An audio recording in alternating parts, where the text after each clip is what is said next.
This is the first video for this week, the 10th week, and also it is the first video for the new chapter, the week 7 chapter, which is all about the cost of the production.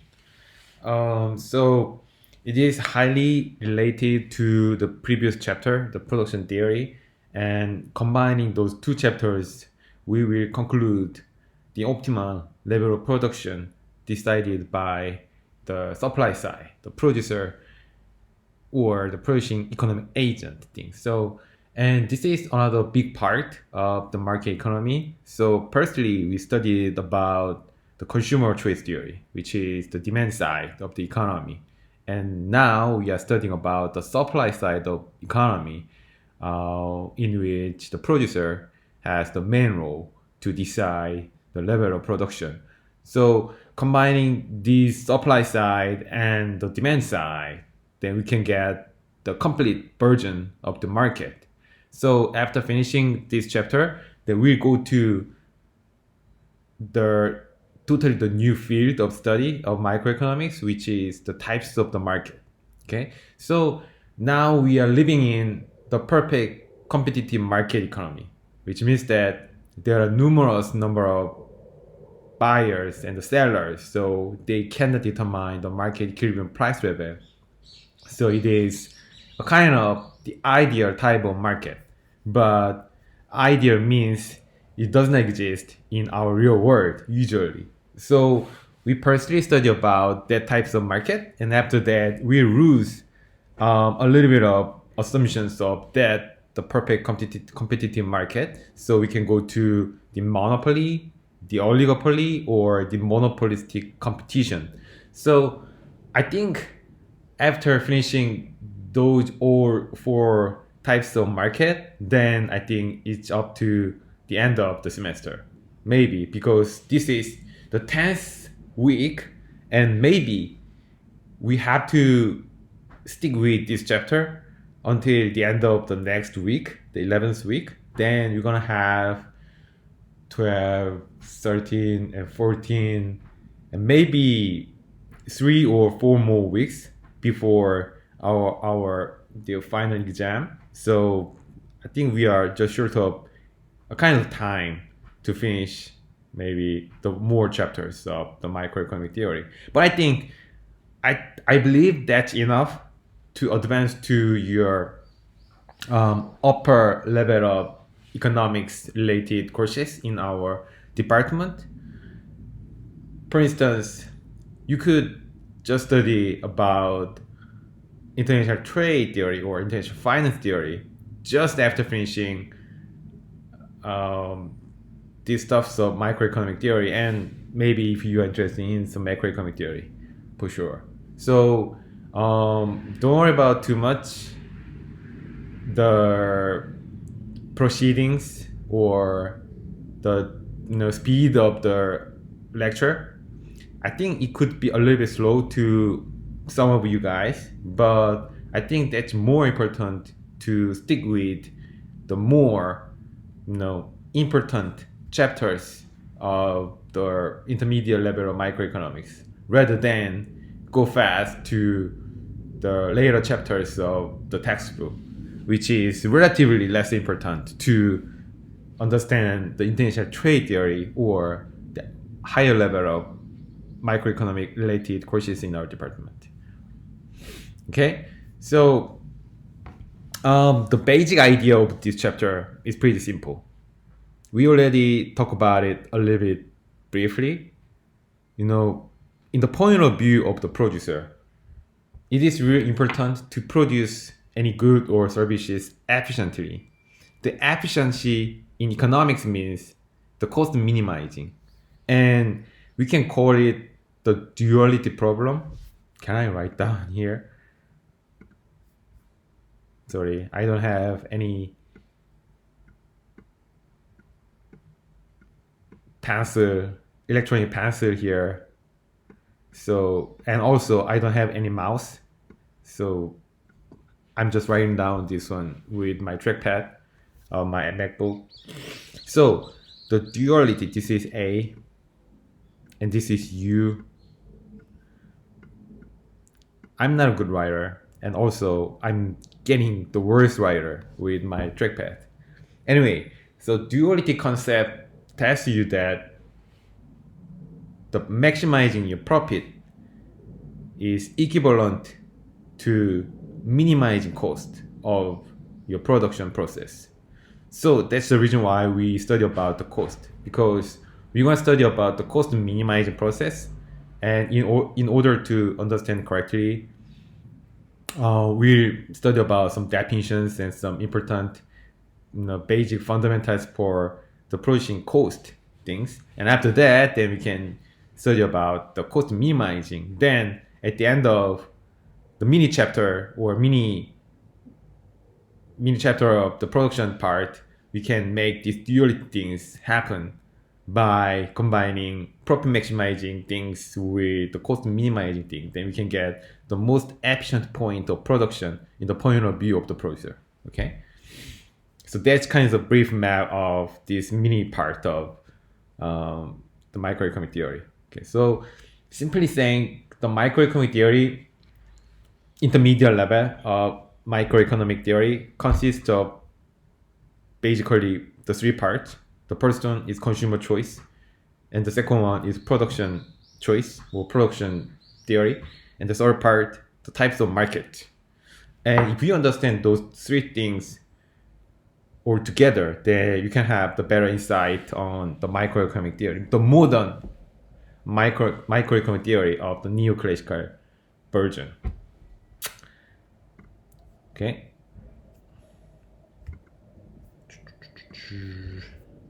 So here are some topics then we will discuss for the next 2 weeks or something.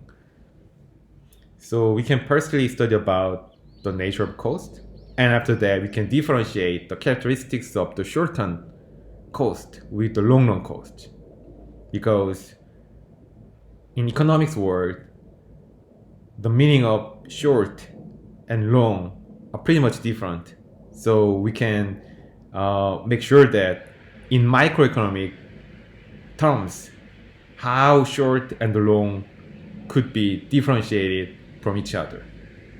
Okay. After that, you can see why in the long run there will be the less cost with the same technology of the production. There is a nature of it, so we can study about that. And after that, you can get a little bit of application which is less important. Okay, so I think this is also a part of your principles of economics textbook. The economists, most of economists tend to downplay accountant. I have a few friends who are accountant, 또 회계사, the CPA certificate holder, and basically the reason why economists downplay accountant is that they think accountant does not see the overall cost structure in maybe the balance sheet of a company or a firm. So here is the argument from the economist side. They argue there are two types of costs. The explicit cost is a direct payment for your input to produce something given specific time period. So for instance, if your father or mother open up the new chicken restaurant in your apartment, then they have to hire any part-time worker or some machines to cook chicken, or they have to pay for rent if they don't buy the shop. So that's kinds of explicit cost because they are written in the balance sheet directly.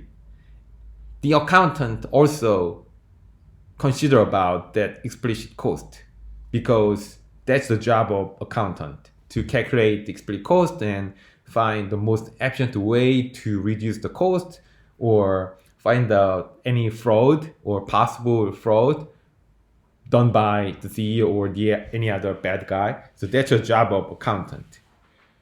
But economists also argue that there is another types of cost, which is called implicit cost. Simply saying, implicit cost is the opportunity cost, which means you have to give up something in order to choose your decision.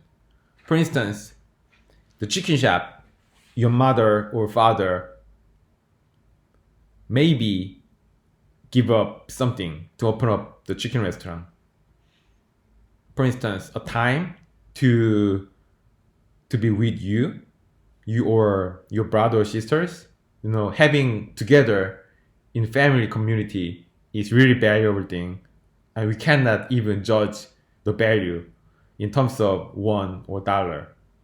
But in order to work for a chicken restaurant, I think they give up that time. Or they would have been offered by a company to work with, maybe the accounting company or the other types of company, but they might decline the offer because they decided to open up their own business, the chicken restaurant. So maybe the salary offered by the company they declined is the good example for the opportunity cost. Okay, but the accountant does not consider about that types of cost because they are not written in the balance sheet. So they are not existing number in the balance sheet. So the accountant argue that there is no reason to consider about it. But economists say that it is really a big part of the cost because that types of cost could be the asset or could be happen in real world, but it did not happen because of the decision making by the economic agent.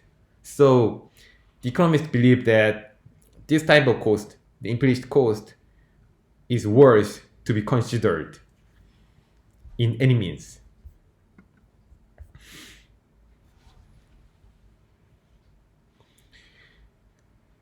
So in the point of view of the producer, then I think you are having the dilemma of choice for every time. For instance, in chicken shop, the reason why I chose the chicken shop as an example for every page is that I haven't eaten chicken for maybe more than 3 weeks. So I'm dying. I'm really starving with the absence of chicken in my life. So that's pretty bad in life, right?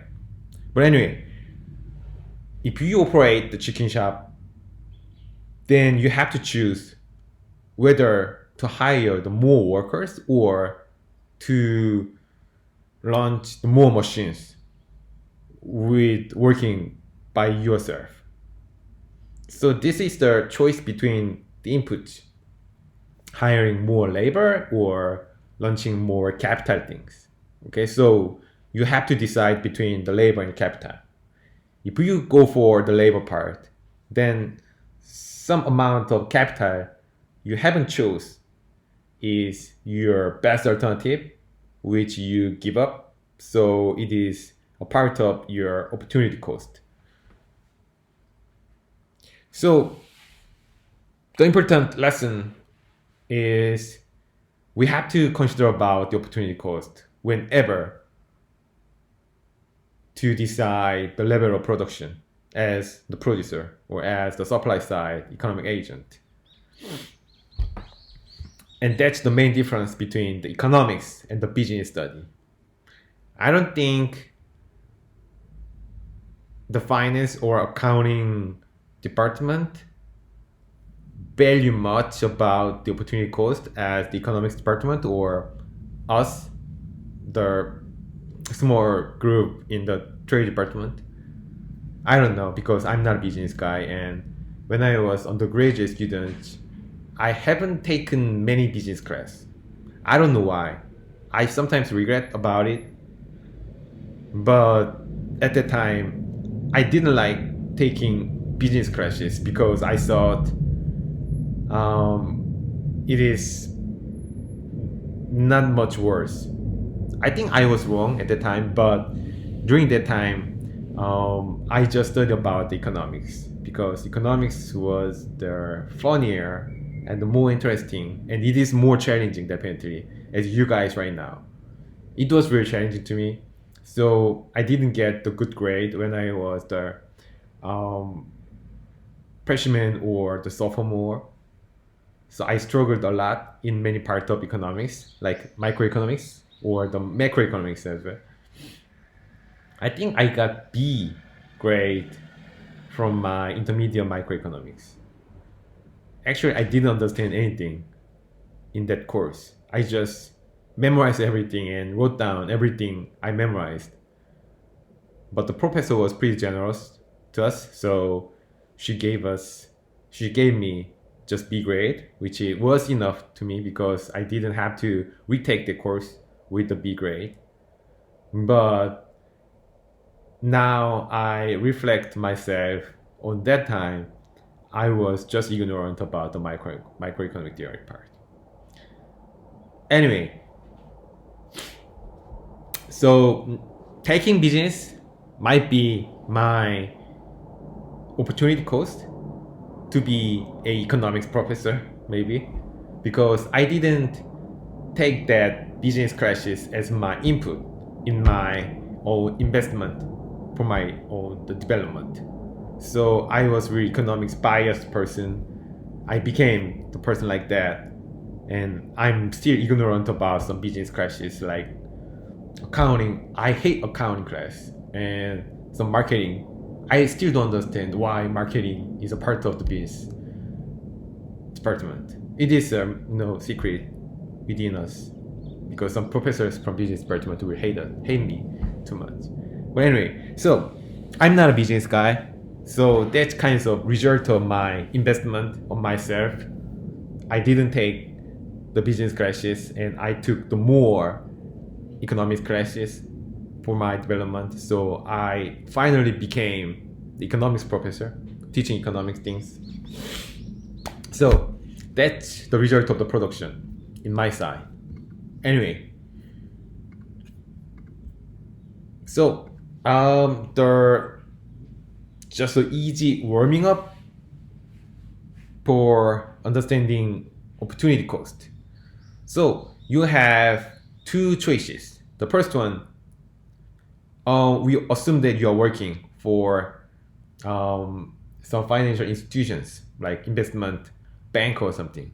So your boss ordered you to take the derivatives and the security classes. The security and derivatives means a part of the financial good, right? 파생상품 or 증권 or something. Because you are struggling in the work, so the boss said, you have to study more, so you have to go to the class. The fee is free, so you don't have any explicit cost for taking the class. But we know that there is some implicit cost, which is time for working. But your most attractive alternative is at that time, during the time of the class, is attend a talk by the Warren Buffett. You know Warren Buffett? He is one of the greatest mogul in our generation and pretty big figure in the investment area. So just attend the class and listen to speech by Warren Buffett must be valuable thing to most of us. But the problem is that the talk by Warren Buffett is scheduled at the same time with your mandatory derivatives class. And also, there is a ticket for the Warren Buffett speech, which is the $40. But the good thing is that your valuation on the Warren Buffett speech is higher than the $40, which is the $100. So there is plenty of reason to attend the Warren Buffett speech. And also we assume that there are no other related costs on the both event. So we can think of the opportunity cost of attending the derivative class. There is no fee, no registration fee for the derivative class, so your accountant friend will tell you there is no cost for the derivative class, but we are living in economics world, so we know that there is some implicit cost, which is the part of the opportunity cost, because you have the alternative, and alternative result in some certain level of cost, and so we can estimate the specific level of opportunity cost in dollar term. Okay, so your valuation on the Warren Buffett speech is $100, but you can only pay for the $40. So your subjective benefit from the Warren Buffett speech is $60, right? But now you are giving up that $60 of value if you decide to go to the derivative class. Okay, so the $60, which is really, so real or abstract value, which is not written in the balance sheet in your own company, but the cost should be occurred in the point of view of the economist. So we have to think about it, and we can call it the opportunity cost for attending the derivative class, because you are giving up the $60 of value. Not you are not giving up the $60 value from your pocket. Your pocket is still safe, but we know the value for the Warren Buffett class, but we are giving up that opportunity. So the economists argue that there is some minus in your life about the $60. I think, do you agree with the idea of economist? When I was freshman and when I studied about this concept of opportunity cost, I disagreed a little bit in part, because it was really abstract to me. It is really subjective matter, so it could be buried by the argument of a person, and it is really personal point of view. So estimating the value could be buried, could depend on a person's point of view. So it is hard to agree upon that subjective variation in the market, because market is more public space or public part, and the market clearing price level should be just common, and it should be the price in which everybody should agree with. But if we allow for the concept of opportunity cost, which is really subjective matter, I think I thought at that time it could be really hard to agree with that any types of market mechanism or something. I was really an immature student, but I thought about it. But anyway, so it's up to you to agree or disagree with this concept by the economist. And you can make your own argument, definitely. There is no answer, right? Because this is just argument by the economist. If you are more leaning to the accountant point of view, then it could be okay with you guys.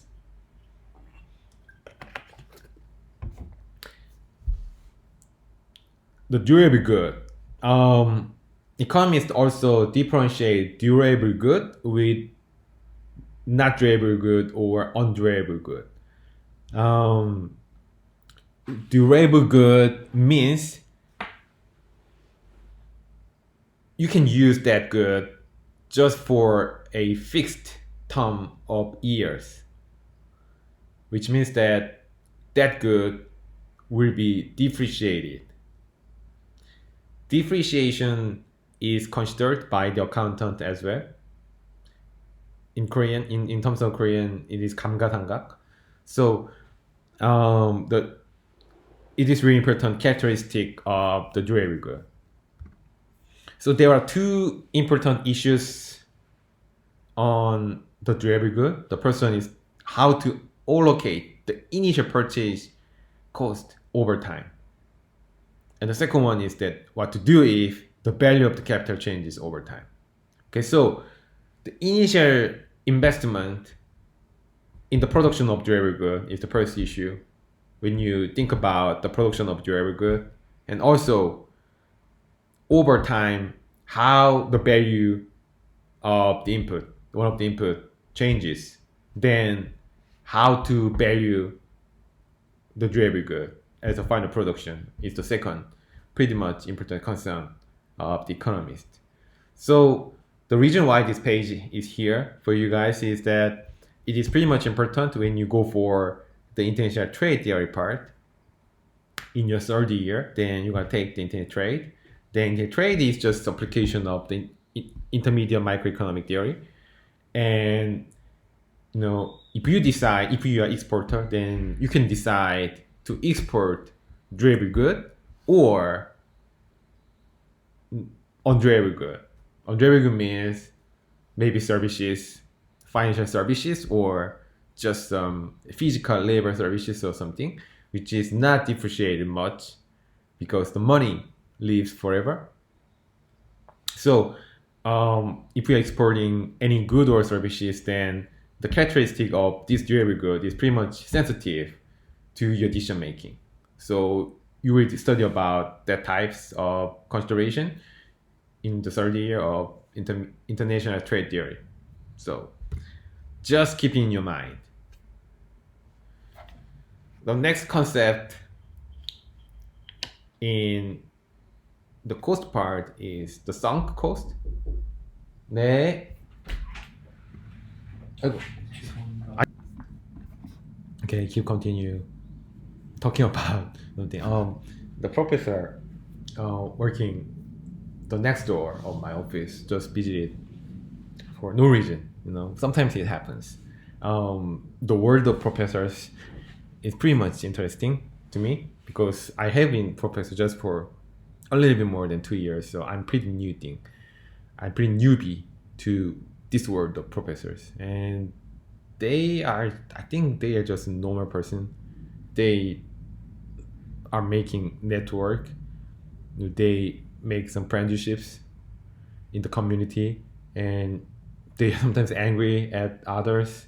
They sometimes love the others. So I think they seem pretty normal to me. But if we talk about the normal thing in the point of view of the statistical approach, then they are a little bit biased from the average level. So they are just kind of the fat tail part of that, but they are still inside the normal distribution. But anyway, so the sunk cost, if you ever played the game which name is the StarCraft, then there is one of the unit name of the sunken, I think. Then unit is just fixed on the specimen location and attack the enemy with that location, so they cannot move and they cannot even remove, or they cannot be imported to the other location. They are just fixed when they are launched. So their name is sunken. So the same concept with the cost. Once invested, it is not recovered. If you invest something, then it is just forever gone. You cannot recover that cost. So it is just an expenditure with the fixed term, and you will have to consider about it as the initial investment, which will not be come back to you in any time in the future. So, for instance, what will be a good example for our chicken restaurant things? Maybe the time passed over the time, or maybe some machine that cannot be sold again to the others, or your labor invested in producing the chicken things, because we are just getting old and the time passed to just one direction. You cannot be younger. You just must be getting older and older, right? So if you pass the time once, then the time never cannot be recovered. So the time could be pretty good example for your sunk cost. When you do something and when you invest your time in that things, then the time you spent already is good example for the sunk cost. So there are another types of cost, and we have some abbreviation, because these three types of cost will be heavily used in the later chapters or later pages. The first one is the fixed cost. It is a production expense that does not vary with the output. So, important thing, the fixed cost and the sunk cost are different. They are different concepts. Many people confused with those two concepts, and when I was the sophomore taking intermediate microeconomics, then I saw they are the same. But the definitions are different. The fixed cost is any expenditure in output or any part of the production process that does not vary with the output. Sunk cost is your expenditure in any part of your production process that cannot be recovered. So they have very similar characteristics. They have really similar properties, but the definitions are different. Okay, so be careful about it. The variable cost is your expenditure that changes with the quantity of output produced. So if you put more this variable cost, like additional labor wage or additional capital invested in your production process, then the quantity of output will be changed along with the change of the newly invested input or the cost. Then it is the variable cost. But the output does not change, but your debt cost, output is changing, but your cost is not changing, that it is the fixed cost. Okay. The total cost is the linear summation of the variable cost and the fixed cost. Okay, so equation number 1 is definition of the total cost. So total cost is defined by the sum of the fixed cost and the variable cost, which is also a little bit confusing part for some students. But the total cost consists of just two parts, the fixed cost and the variable cost. Okay, so because it is important, it seems really just so normal things, but it is important in the later pages when you calculate the marginal costings or the average costings or something. So we can do one more pages and finish this session. Marginal cost is defined by the amount of cost changes if the quantity changes by a unit. So the additional changes in the cost, the total cost, when the output marginally changes. So you can take derivatives of total cost with respect to the quantity as an independent variable. Then the result of that derivatives will be the definition or the result of the marginal cost. But we know that the fixed cost does not change with the changes of the output. The variable you will take the derivative with respect to it. So the result of taking derivatives of the fixed cost should be 0, right? If you take derivatives of the constant term, the result will be always 0. So if you take derivatives of fixed cost with respect to the quantity, then it could be just zero. It should be a zero. So taking derivative of total cost with respect to quantity means taking derivatives of variable cost with respect to the quantity. Okay, so equation number 2 and equation number 3 are equivalent, meaning, right? Okay, so we can just stop here and we can just go for the next pages in the later chapters, later sessions.